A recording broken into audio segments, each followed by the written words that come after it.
I just remember that the openings were really long. Which is a situation completely unique to gender identity. If gender is all about performance, then there are comparing someone they've also found that gay called the neuroanatomy brain phenotype. often more than men. So men aren't women. So the brain is very tricky. It's plastic. It's constantly changing. I don't think that's a good basis for your argument. Also, I don't think it includes all people. I think that you're going to leave out a lot of people if that's your basis for defining a man or woman is You the aren't brain. reading all that. Yeah, look, I He might was miss a making super some chat every once in faces a there. while. Did you Calm want to down. respond to that one right quick? Well, I would actually just Got a good want cadence to to it. talk True. to her larger point that she was bringing up about it being untrue, because I think that comes to whether it is an objective thing, something that is either male, female, I have not slowed this or video what down. I This is would just say how is this dude more sounds. It's just how that guy neurology, sounds. is more feelings and brain states. And it would be, in my opinion, like saying that your favorite color isn't true. Because to me,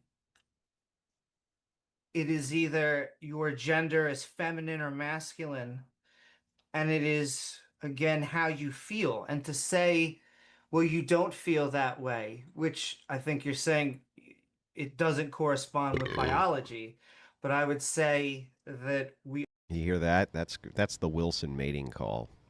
There's many men out there who use similar mating strategies, like I do, when it comes to my wife, and that's what that mating call sounds like. It's very guttural, or is that the right word? Guttural, guttural. I don't know. I don't know how to pronounce it, but it's a very primal thing. That particular mating call. aren't talking about biology. We're man. talking either a social phenomena, or largely, if we took it out, it would be neurological, social All right. phenomena. All right, over to you, Jake. Yeah, I mean, I don't really care about first amenders' brain studies, if I'm totally honest, because I think that it comes down to one thing. First amender, if somebody did have this brain or whatever it is, and they're a man and they've got this allegedly brain, but they think they're a man, are they a man or are they a woman?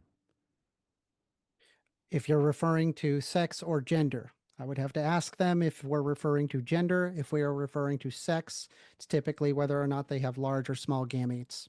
Okay, so they have got the brain in the whole world. Their brain is just all of the indicators that they have the brain, but they think they're a man. Are they a man or are they a woman? If they believe internally that they are a man, then they would be a man. So, you're welcome, Mr. Rattlesnake, for this argument. If it is the case that you can tell what a person's gender is going to be just by scanning their brain, what would happen if you scanned a brain which had the identical markers of a person who was supposed to be X gender, but that person claimed that they weren't that gender? Well, then First Amender would default to whatever their personal claim about what their gender is instead of the brain scan. So why the is he bringing up brain scans? Asked Jake. A great question. Enjoying the daily extravaganzas. Can we not rewind this stream to catch up on what we missed? No, you can't. You can't. Take my money. I don't know what the to do with it. True. Okay, so there you go. Your whole entire study does not matter. Can we not get any? Do you see Jake as your son? No, he's like a less little brother, I guess. Would be the right way to do it. That'd be the right way to phrase it. I mean, he's kind of because he's Australian, but he's not that. So any more of those stupid like a kid brother? Mostly, I see him more like that. Screen shares, any more First Amendment? And he probably sees me as like a hobbling old doddering man who can barely, I don't know, open a jar. Because it's completely redundant. You've just destroyed it. I was in for roughly 98% of people possessed these morphological differences in the brain. And I would also agree that the cortical thickness can change. That much is true. However, you are not accounting for additional portions of the brain, and it also doesn't address the bed nucleus of the stria terminalis portion, which is the brain region involved in the gender identity, has been shown to align more closely That's with really the gender funny, Gavin identity Free. than the biological sex. This was found in Zua et al., 1995 in Nature. That's really fun. I am Optimus Prime, leader of the Autobots, here to destroy the Decepticon plague. Not a great Optimus Prime. Sure. Yeah, literally doesn't matter though, First Amendment, because it all comes down to what they think and what they feel. So it is You have to purely ask social. them what Yeah. it is. Yeah, so it comes down to what they think. It doesn't matter about if they have this gay You trans have to brain. ask them all it what matters it is about is. what they think. So it does not matter. You Your can't study is confirm completely how it is irrelevant, my they friend. feel internally. Do you understand what like qualia is? This is a basic concept of qualia. If we have to understand, Oh, it's a basic concept of qualia. Now, you see, this is the thing with poor Jake. You can see poor Jake here, and leftists do this all the time to conservative debaters. They try to throw in what they consider to be smart boy words. I'm a smart boy. I'm saying the word qualia. It's all about the qualia.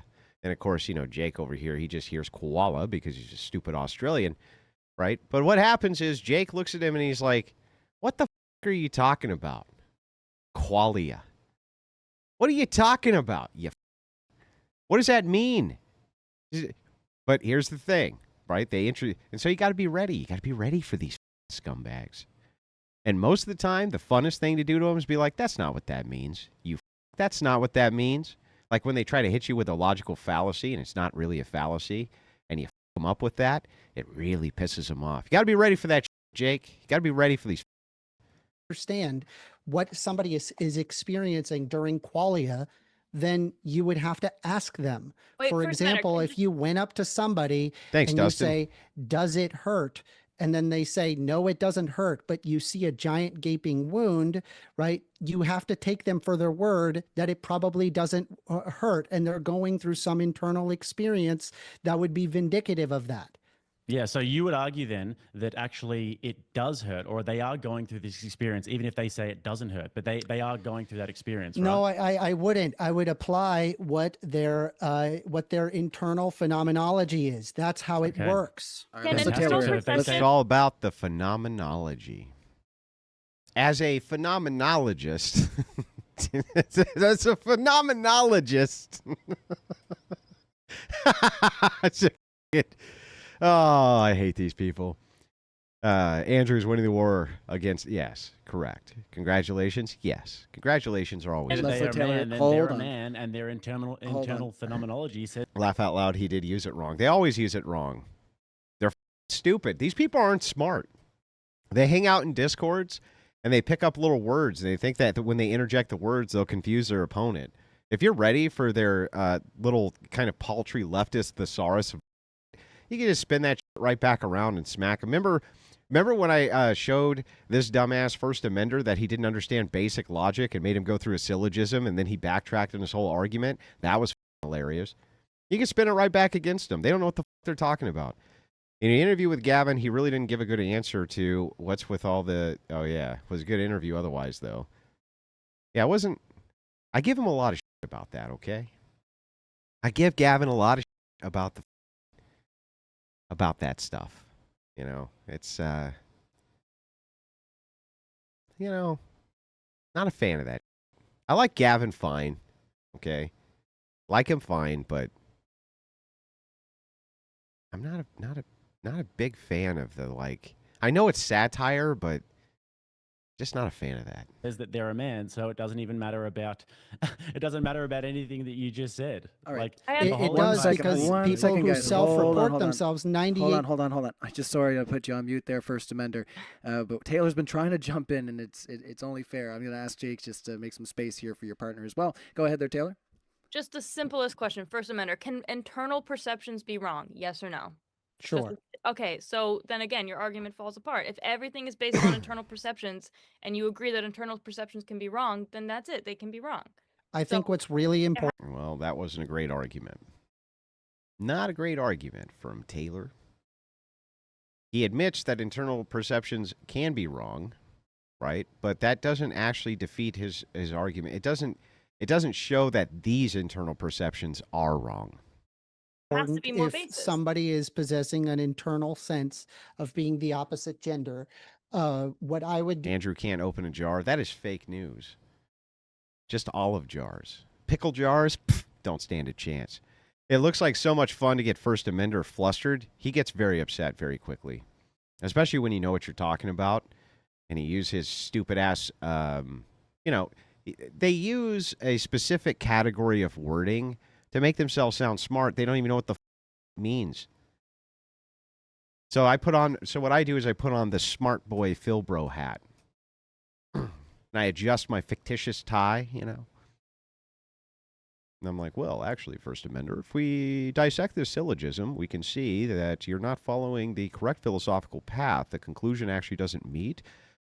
This is an unsound argument. Let's go through this step by step. Pisses him, it enrages him. Just enrages him. What I would suggest is follow WPATH standards. And typically speaking, if you're going to show up and you need medical care because of gender dysphoria, you feel like that you're a man trapped in a woman's body or whatever, then you talk to a psychologist, you talk to your endocrinologist, you actually get informed consent. There's not enough ologies going on here. We just had a few more ologies. I feel like we would really get somewhere. And as to what are the results of these things, this is the standard procedure. So because of the study I brought up earlier, in the UK, they no longer let children under 18 take hormone or puberty blockers. That's recent. So clearly these standards can change. Do you feel like because of the lack of long-term studies, because of the fact that we don't know what these medications are doing to children, which is an implication of validating this whole thing, that we should be very prudent in the way that we understand this, and we should be very clear. Too many likes coming from Taylor. Not a big fan of how often women say like. It's off-putting to me. Like when we talk about and then when we something about it that just puts me off. And have very clear standards when we mean what we say. We should have agreed upon definitions if we're going to make, children take puberty blockers. Hormone blockers and puberty blockers in terms of throughout the world have been operated and used on children for decades. There are numerous sex disorders and hormone disorders that allow somebody to get gender affirming care. This is not new. This has been something that's been around. No, it is new, you gutless lying. It is new. The truth is that if there was a medical reason for this incongruence between sex and how you felt, like, I don't know, you were born with ambiguous sexual parts, things like this, I think everybody is very compassionate towards people like that and understand that there needs to be some pathway for them to lead a normal life. I don't think there's a conservative on the planet or a Christian on the planet who wouldn't sit down and if somebody was born with very ambiguous sexuality to the point where it was actually difficult to make that determination, which is extraordinarily rare, I don't think that anybody would ever have conversations like this. You would see an overwhelming outpouring of compassion towards those people. Yeah, we understand, that you have to, that there's some way in which you need to live a normal life. And I think socially most people are for trying to help you do that. But it's so over the top rare that you actually run into cases that are that bad. Totally, literally, totally annoying, getting out. Yeah, exactly. But instead they use these outliers. The appeal to the outlier as though the exception doesn't make the rule. The fact that you're pointing to an outlier to begin with is demonstrating just how common it is for us not to use these types of pathways because we don't need to. It's not necessary.